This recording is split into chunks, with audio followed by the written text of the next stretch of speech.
Welcome back to the part 2 of our 3-part series of the rise and fall of Nokia. In the first episode, we saw how Nokia transformed from being a paper mill industry to becoming a telecommunications giant. In this second episode, we'll take a deep dive into the 1990s, the golden era of mobile technology, where Nokia made its mark and grew to dominate the industry. The 1990s was a golden decade for Nokia.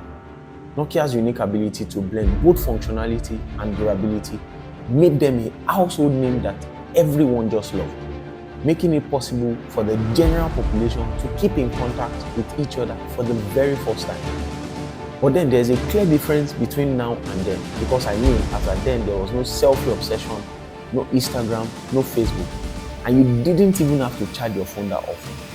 So what exactly made Nokia so unique? Let me give you an interesting walkthrough of Nokia's rise to industry leadership. Even if you are not interested in technology, this is quite interesting.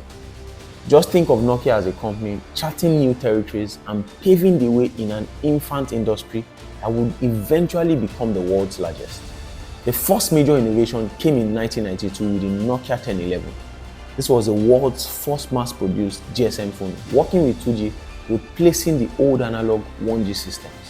This set the stage for Nokia's vision of mobile phones as not just a communication tool, but as essential gadgets with endless possibilities. After this innovation, Nokia had the intuition to focus on software, not just hardware.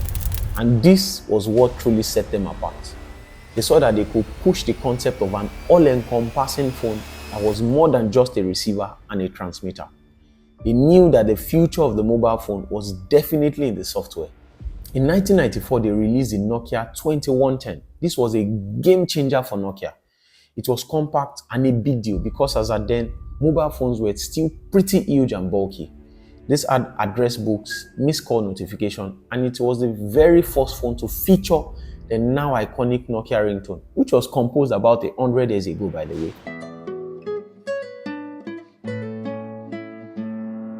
And not only that, it was one of the first mobile phones to be able to both send and receive text messages.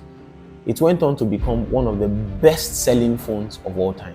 Nokia continued to innovate, and in 1996, they launched the Nokia 9000 communicator, a model where the importance of software was fully realized. It was a bold step towards merging a phone with software-driven functionalities like email, spreadsheets, and internet browsing. Though this phone seemed way ahead of its time, as people could not relate to the aspect of an all-in-one, all-encompassing mobile phone. It was also pretty expensive with an $800 price tag. But then, it showed the company's forward-thinking mindset. But it was in 1998 with the launch of the Nokia 3210, which introduced the Snake game, the most legendary game ever made. If you know, you know. This cemented their place in the heart of millions, offering a more affordable phone with customizable covers and sleek designs.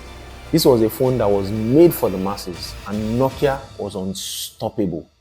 By the late 90s, Nokia had overtaken Motorola as the world's top mobile phone manufacturer. But the seed of their eventual struggle was already being sown. In 1998, they co-created the Symbian operating system with Ericsson and Motorola, hoping to unify the mobile operating system world. Though it was pretty advanced, Symbian operating system became a blessing and a curse for Nokia.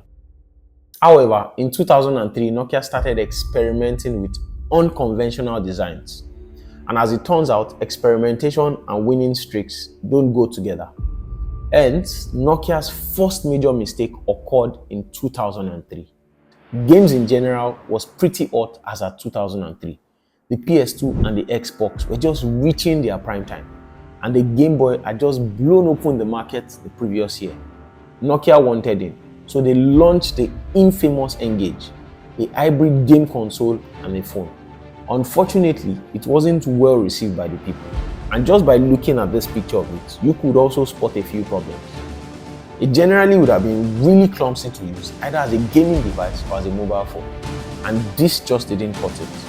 This marks one of Nokia's major first mistakes. Despite all of this, Nokia remained at the top, and in 2005, Nokia became the world-leading digital camera manufacturer. thanks to the popularity of their camera phones. But this wasn't still enough for Nokia and its management. The market for phones seemed to be too attractive.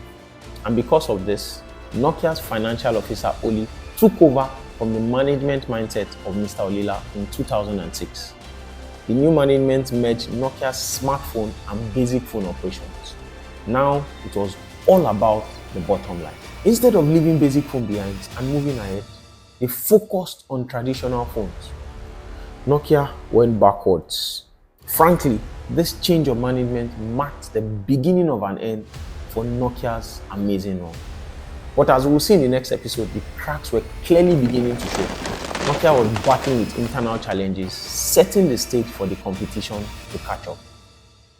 In the next episode, we'll see that one of the major reasons for Nokia's fall was from within. They became plagued with internal company conflicts that they became so slow in reacting to Apple's release of the iPhone and subsequently Samsung. It's quite interesting to understand what happened behind closed doors.